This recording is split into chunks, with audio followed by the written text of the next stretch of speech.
I wasn't supposed to be home that morning. In fact, no one knew I'd cut my trip short. Not my friends, not my neighbors, and definitely not the HOA. My ranch was supposed to be empty, miles of quiet fields waiting for my return. But the second my truck rolled past the front gate, the kind of scene I found didn't just feel wrong. It felt impossible. First, I heard laughter. Real, cheerful laughter, echoing across land that had never hosted more than a few grazing horses and a couple of wandering deer. Then music, loud, upbeat, and voices, dozens of them. I slowed the truck, thinking maybe there'd been some mistake. Maybe someone had taken a wrong turn. Or maybe the HOA was hosting another one of their community events. They had a habit of pushing boundaries, but this was different. This was on my property. As I drove closer, the truth hit me like a punch to the chest. My ranch, my land, looked like a marketplace. Canopies were lined up in neat rows. People were holding paddles. A stage was set up in front of my barn. And standing proudly at the center of it all was Karen, the HOA president who never missed an opportunity to remind everyone of the rules. The same Karen who complained about the height of my fence, the color of my gate, and even the sound of my horses. A woman who acted like she owned the entire neighborhood. But she didn't. She certainly didn't own my ranch. So why on earth was she hosting an auction on it? I stepped out of the truck, stunned, confused, angry. The kind of anger that simmers quietly until something snaps. Karen was waving a clipboard, smiling wide, practically glowing in the morning sun, as she spoke into a microphone like she was the star of some real estate reality show. My barn door was wide open. People were walking in and out like customers at a weekend sale. My tools, my equipment, even the old saddle my father left me, it was all displayed like merchandise. And then I saw it. A massive sign hanging from my fence that read, HOA foreclosure auction. All items must go. I felt the blood drain from my face. Foreclosure? Auction? None of that made sense. I wasn't behind on payments. I hadn't broken any laws. I hadn't even received a single letter or warning. So why was the HOA acting like they had the right to take my property? I moved toward the crowd, my boots kicking up dust. People turned, whispering, staring like I was the intruder, like I wasn't the actual owner of the land they were standing on. Karen spotted me, froze, and then, to my absolute disbelief, she scowled. "Excuse me," she snapped into the microphone. "This area is restricted. You cannot be here." Restricted. On my own ranch. I stood there trembling. Not from fear, but from the shock of how far this had already gone. I told her firmly, calmly, that she needed to stop everything immediately, that this was my property, and she had no authority to auction off a single blade of grass on it. But Karen smiled. A slow, smug, predictable Karen smile. "Oh, you don't know, do you?" she said, looking delighted. "You forfeited your rights when you ignored the violations. This ranch legally belongs to the HOA now." I laughed, honestly laughed, because it was absurd. "What violations?" I asked. "What are you talking about?" Her grin widened as she pointed at a stack of papers. "All documented. All delivered. You should read your mail more carefully." Mail? Violations? Still didn't add up. None of this added up. And before I could demand answers, before I could even take a step forward, Karen did something that made the entire crowd gasp. She pulled out her phone, dialed 911, and loudly told the operator that there was a trespasser attempting to disrupt an official HOA property auction. A trespasser. Me. I felt every eye lock onto me. Some people stepped back. Some whispered. A few even filmed on their phones. And as Karen raised her chin triumphantly, sirens began echoing faintly in the distance. The sound grew louder, closer, and right then, right in that surreal, heart-pounding moment, I realized something terrible. This wasn't a misunderstanding. This wasn't a clerical error. This wasn't a confused HOA president making a mistake. This was planned. But why? What did Karen want? And how far was she willing to go to take what wasn't hers? As the sirens approached my gate, Karen folded her arms, watching me like she'd already won. I had no idea what was about to happen next, and I still didn't know the one thing that mattered most. How do you fight someone who's already rewritten the rules? I stood there at the edge of my own property, watching strangers move around like they had rehearsed this for weeks. Trucks unloaded folding chairs. A man in a bright vest hammered an inspection day sign into the dirt I had spent years turning into a home. And through all of it, Karen kept staring at me, one hand on her hip, the other gripping her phone like it was a weapon. I didn't say a word at first. Maybe it was shock. Maybe it was because I hadn't slept in almost a full day. Or maybe it was because coming home like this felt like a punch straight to the chest. That ranch wasn't just land to me. It wasn't just a house. It was my childhood, my future, my memories with the woman I loved. Every board of wood, every fence post, every dusty sunrise. It all mattered.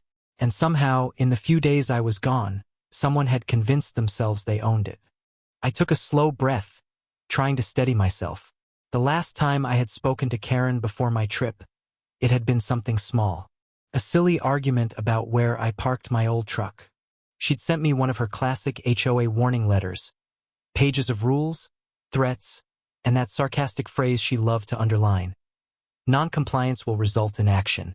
I thought it was just Karen being Karen.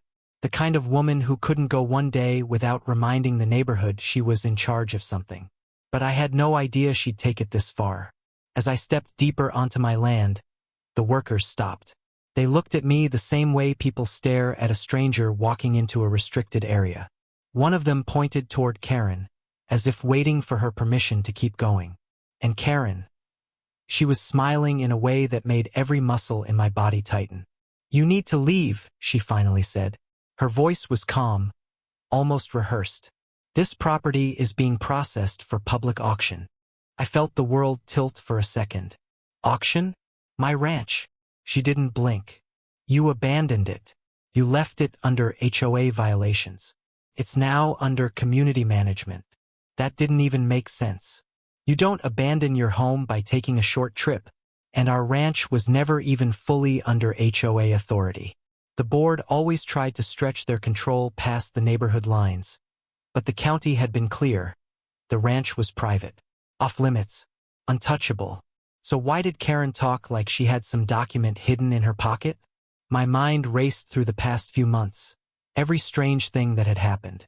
The extra letters in my mailbox. The times I caught HOA members taking pictures near my fence. The random conversations Karen tried to start about title legitimacy and shared zoning responsibility.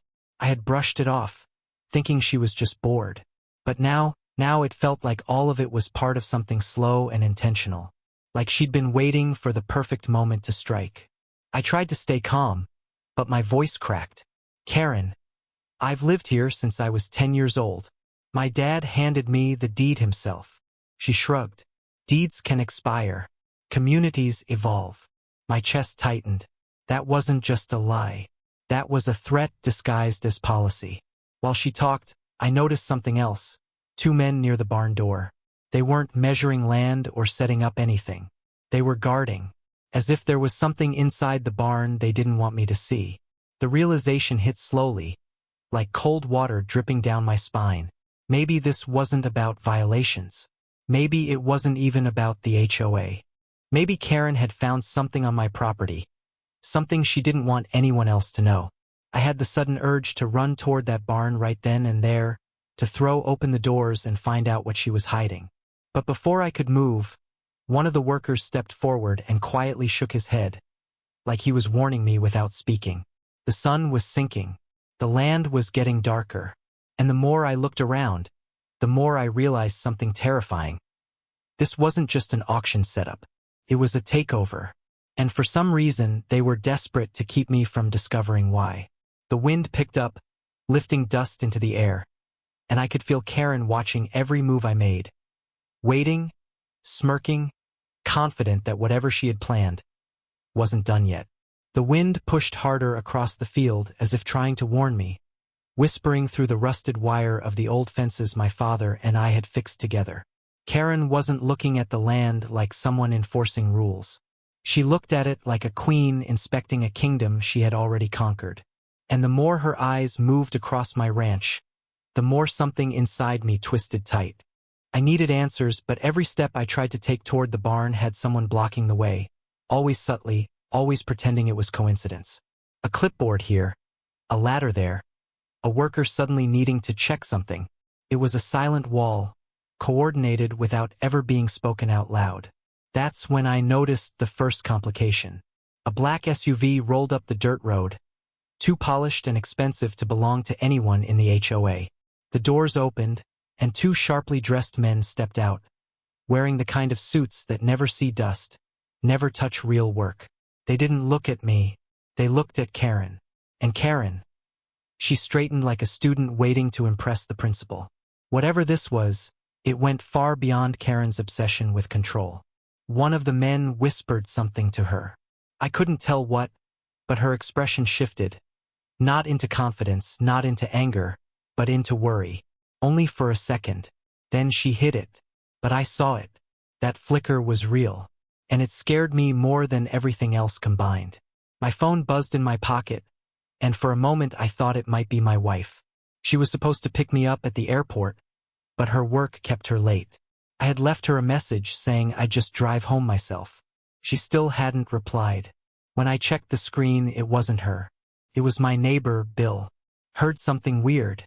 HOA trucks on your land. You all right? I stared at the message, my thumb hovering over the screen. I wanted to tell him everything, to ask him to come, to remind me I wasn't insane. But Bill had his own problems with the HOA. They'd fined him twice for keeping his old boat in the driveway. He had a sick wife at home. Dragging him into this, it felt wrong. This was my fight. I typed back something small. I'm figuring it out. Don't come. As I hit send, I felt the weight of that choice. A moral line drawn quietly in the dirt. I could call for help. I could call the sheriff. But something twisted inside me whenever I looked at Karen's smug smile. A sheriff might walk in and be handed some forged paperwork Karen had cooked up. They might believe her over me. Suddenly, I wasn't sure who was really on my side anymore. That was the second complication. My isolation didn't feel accidental. Felt engineered. Across the yard, one of the suited men walked toward my porch. Not the barn. The porch, where I kept personal files inside the house. Where my wife kept her family documents. Where the safe was. Why would they need that? My heartbeat started to hammer, but I forced myself to stay still. I needed to watch. I needed to understand what they were doing.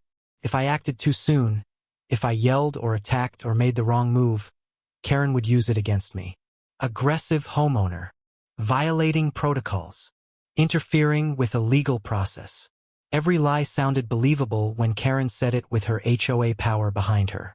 Then the third complication arrived. One I didn't expect and wasn't ready for. My phone buzzed again. This time, a voicemail from my wife. Her voice was shaking, whispering like she was somewhere she shouldn't be. Don't come inside yet. Something's wrong here. I saw them taking papers. I'm hiding in the message cut off. Abruptly, like someone pulled the phone away from her. My chest went ice cold. She had been here. She had seen something. And now she wasn't answering. I looked toward the house, toward the porch where the suited man had just disappeared. My wife was in there somewhere. Maybe hiding. Maybe in danger. But the barn still called to me. Something inside it was being guarded. Something connected to all of this. The auction. The fake authority. The sudden interest in my property. My wife's warning. 2 directions. 2 dangers. 2 choices. And I could only make one. Karen watched me stand there between the house and the barn. Her smile widening like she could see the conflict tearing me apart. She knew. She knew exactly what she had done. And she was waiting to see which trap I walked into first. The world narrowed into 2 paths. The house where my wife had whispered her warning. And the barn that the suited men guarded like a vault. Every instinct inside me screamed to run toward her, to tear the door open and drag her out. But something colder pressed against the back of my mind, the kind of instinct that kept you alive on a ranch. The instinct that said, If you rush in blind, you lose everything. I stepped forward, slow and measured, keeping my eyes on both the house and the barn. Karen noticed. Her smile faltered, only a fraction of a second, but it was enough to tell me she hadn't expected me to stay calm. Good. Let her wonder. The wind howled through the open field, kicking dust up around my boots. The ranch usually felt alive at dusk. Crickets, the low groan of the barn settling, the soft thump of horses moving. But now, silence. Like the whole place was holding its breath. I glanced at the porch again. The suited man disappeared inside. No hesitation. No knocking. No permission. Just walking into my home as if it belonged to him. My fists tightened until my knuckles went pale. Then something shifted near the barn. One of the workers who kept blocking my path earlier slipped behind a stack of feed barrels. His movements were quick, nervous, not like the others. When he thought no one was watching, he pulled out his phone and took a picture of something inside the barn door. Something just barely visible through the gap. A document taped to the inside wall. He zoomed in. He snapped another picture. And the moment he slid his phone back into his pocket, he spotted me watching him. His face drained. He opened his mouth like he wanted to say something. Needed to say something. But then Karen's voice cracked across the yard like a whip. Everyone stay on task. No distractions. The worker flinched. Then he turned away from me, pretending to move a box. Secrets. Everywhere I looked, secrets. Something was wrong inside the house. Something was hidden inside the barn. And someone was trying to tell me, quietly, that this wasn't an HOA operation at all. My breath came shorter, sharper. I needed to act. My foot shifted toward the barn. Just one step. Karen took one of her own steps forward. You're not permitted back there, she said. This isn't official. Stop talking, I snapped. The entire yard went still. I had never spoken to Karen like that. Not even during her worst moments. But right now, the fear in my chest was stronger than the lines she loved to hide behind. Her eyes widened slightly, not in offense, in calculation, like she was measuring how close I was to exploding. I walked closer, not fast, controlled, every muscle tight, and each step I took made her voice crack just a little more. You are interfering with an ongoing. Where is my wife? I didn't shout. I whispered it, and that whisper hit harder than anything else. Karen didn't answer. She didn't blink. She didn't breathe. She just kept looking at the house. And that was all I needed. I took off. My boots slammed against the dirt as I sprinted toward the porch. Someone shouted behind me. Another worker moved to block me, but this time I didn't slow down. I swerved, jumped onto the steps, and grabbed the door handle locked. From the inside, my heart hammered. Sarah, I yelled. No answer. I slammed my shoulder into the door. Wood cracked but didn't give. I tried again. Harder. Sweat stung my eyes. The porch shook with every hit. Then behind me, a small, frantic sound. Footsteps. Not running. Sneaking. I turned. It was the same worker, the one who took the picture. He kept glancing at Karen, then at me. He walked close enough that I could hear the tremor in his breath. He didn't raise his head when he whispered, "Don't open the door." Not yet. They're still inside. My stomach dropped. Who? I whispered back. He swallowed. Not HOA. Not county. They're here for something your father left behind. My father. The man who never trusted anyone with our land. The man who once told me, if anyone ever tries to take this ranch, they're not after the soil. They're after the truth buried under it. The worker took a shaky step back. Check the barn first. But be quiet. They can't know you know. Behind him, Karen stepped forward like a predator ready to strike. What are you two talking about? She demanded. I didn't answer. I didn't breathe. I looked at the house, then at the barn, then at Karen. And when I finally moved, Il chose à direction. But I didn't realize until my foot hit the ground that whichever path I had just taken was the one they had been trying to force me toward all along. I moved fast, cutting toward the barn with long strides that kicked dust into the air. If they were watching, they'd think I was acting on instinct. Panicked, desperate, reckless. But inside, everything felt razor sharp. My mind wasn't running wild anymore. It was calculating. If the worker was right, if my wife wasn't safe, if Karen wasn't really the one pulling the strings, then the barn wasn't just a building. It was leverage. The kind of leverage someone might hurt my wife to get. As I neared the barn doors, I heard the shuffle of boots behind me. The worker who warned me slipped into the shadows between the old feeding troughs. Karen yelled something, sharp and furious, but her voice was too far back now to stop me. I grabbed the cold metal handle of the barn door. It didn't budge. Bolted from the inside. Someone was definitely in there. I leaned close, listening. Faint voices. Men speaking low, hurried, angry. Papers rustling. Metal clinking. Someone pacing. Someone else saying, "He shouldn't be back yet. Move faster." My pulse slammed hard. They were here for something my father hid. Something I had never known existed. And if they were this desperate, it had to be valuable. Or dangerous. I stepped back, scanning the edges of the barn. My father had built it himself. Every beam, every lock, every hidden compartment. He once told me, half joking, "This barn has more secrets than I do." Now I wondered if he wasn't joking at all. I circled to the side window. Covered, but not fully. The curtain was half pulled, leaving a narrow slit. I leaned up, peering through it, and froze. My wife, hands tied, mouth covered with cloth, eyes wide with fear. She was sitting on a crate against the far wall while two men in suits rummaged through a large metal lockbox on the table beside her. They weren't looking for money. They weren't looking for documents.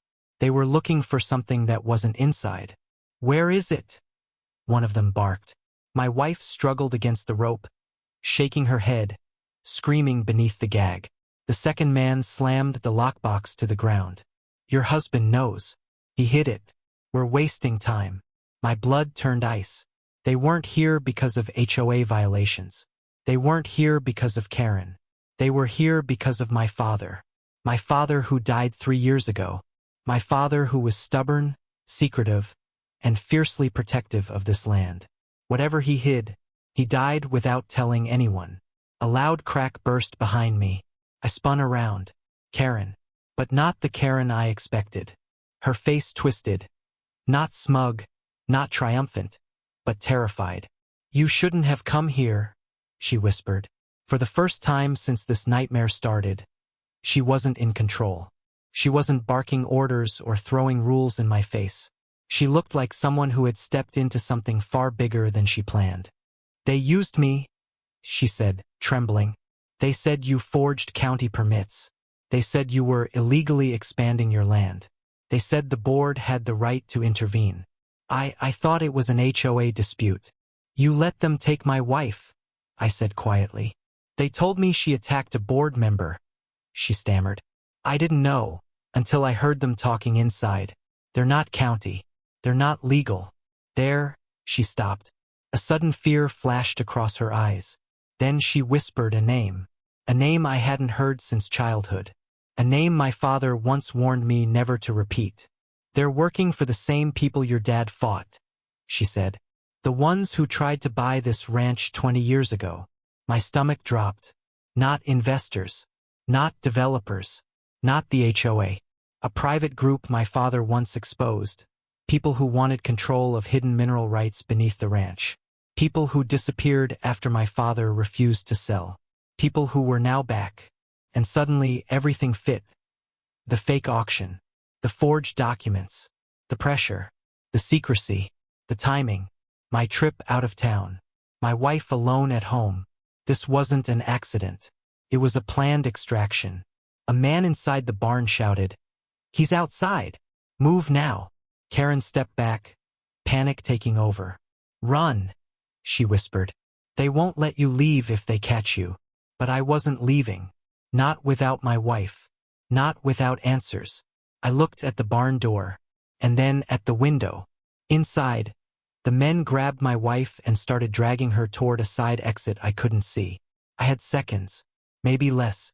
I clenched my jaw and made a decision that would either save us or destroy everything my father died protecting. I didn't think. I didn't strategize. I didn't hesitate. I charged toward the barn's side window, grabbed the rusted metal hook my father had once used to lift hay bales, and slammed it through the glass. The window shattered with a sharp explosion of sound that ripped across the ranch. Before the shards even hit the ground, I was inside, boots crunching, adrenaline drowning out everything except the sight of my wife being dragged toward a back exit. The two suited men froze for a fraction of a second. That was all I needed. I lunged forward, grabbing the first man by the collar and slamming him backward into the metal table. Papers flew. The empty lockbox clattered across the floor. He gasped, wind knocked out of him. The second man tried to pull my wife through the door, but she fought harder, twisting just enough for me to grab her arm and yank her back toward me. The man reached inside his jacket, going for something. I don't know if it was instinct, luck, or the ghost of my father guiding my hand, but I swung the hay hook again, hard, hitting his forearm. He yelled, dropped whatever he was reaching for, and stumbled backward. I pulled the gag off my wife's mouth. She gasped in air like someone who'd been underwater too long. "They're after something your father hid," she whispered. "They think I know where it is." "I know," I said. "Hold on." The first man recovered fast. Too fast. He rushed at us again, fury in his eyes. "You don't understand what you're involved in." He didn't get to finish. A voice boomed from behind. "Step away from them, Karen." But not alone. Behind her stood Bill, my neighbor, breathing hard, holding his old shotgun like it was the most natural thing in the world. His face pale, trembling, but standing between us and the men inside. "I got your text," he said. "Came anyway. Knew something was wrong." The suited men froze. Their confidence wavered for the first time since this nightmare began. They were outnumbered now, exposed, and the noise had drawn more eyes. Workers stepping back, unsure, scared. Phones recording. Witnesses everywhere. The first man raised his hands slowly. "You're making a mistake. This land carries responsibilities you don't understand." "My father understood," I said, "and he died protecting it." His expression changed, almost pitying. "He didn't die," the man said quietly. "He was eliminated." My stomach dropped. My wife's grip tightened. Karen gasped. For a moment, the world tilted. My father's face flashing in my mind. The sudden accident nobody questioned. The way officials brushed it off without investigation. His warnings. His secrets. He tried to hide what wasn't his, the man continued. "And you're doing the same." Bill cocked the shotgun. "The next one to say something cryptic gets a hole in his truck." The man fell silent. Sirens echoed in the distance, far but growing closer. Someone had finally called for help. Or maybe the men had called backup. Either way, time was running out. My eyes darted around the barn. At the broken lockbox, the scattered papers, the old shelves, the beams. Then it hit me. The beam. The one my father carved initials into when I was 12. The one he told me never to replace. The one he stared at for a long time the night before he died. I stepped closer, ran my hand across the carved letters, and felt something shift beneath my fingers. A hidden panel, so small you'd never notice unless you knew where to press. Inside was a thin metal cylinder, cold, heavy, sealed tight. The moment I pulled it out, the suited man's eyes widened. Not with anger, with fear. "That doesn't belong to you," he whispered. "It belonged to my father," I said. My wife grabbed my hand. "We need to go. Now." I nodded. We backed toward the door as the sirens grew louder, overwhelming the tension in the room. And for once, the men didn't chase us. They didn't speak.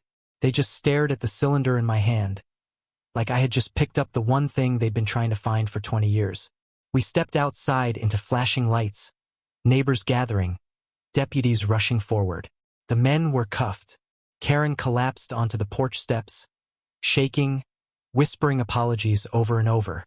But even as the chaos unfolded, One thought gripped me tighter than anything else. My father didn't hide money, or minerals, or land rights. He hid something dangerous enough that people were still willing to kill for it decades later. And as the deputy asked what I was holding, the metal cylinder warmed slightly in my palm, like whatever was inside was waking up. When the dust finally settled and the county trucks rolled away, I stood alone at the edge of my land, listening to the quiet that had been stolen from me for so long. The grass moved gently, almost like it was breathing again after being suffocated under the HOA's concrete dreams and Karen's obsession with control. The court order still felt warm in my hand, freshly stamped, final, undeniable. The illegal structures would be removed. The HOA had lost. Karen had lost. The land had won. But the strangest thing was the stillness inside me. No cheating. No victory rush. Just a long, heavy exhale. Because vengeance fills the moment, but justice fills the soul. I walked the boundary line slowly, letting my fingers brush the wooden posts my father and I set in the ground years ago. Each one felt like a memory. Him teaching me how to measure the angles. Him explaining that land isn't just dirt. It's history, responsibility, and identity. And somehow, even after the chaos, I felt closer to him than I had in years. The governor, my best friend, joined me beside the old fence. He didn't say anything at first. He just stood quietly, hat tilted, watching the last HOA workers gather the paperwork they never wanted to see. Then he nudged my shoulder. "Well," he said softly, "you did good." I didn't feel like I did good. I felt tired, older, but lighter too. "I almost lost everything," I murmured. He shook his head. "No, they almost took it, but you held the line."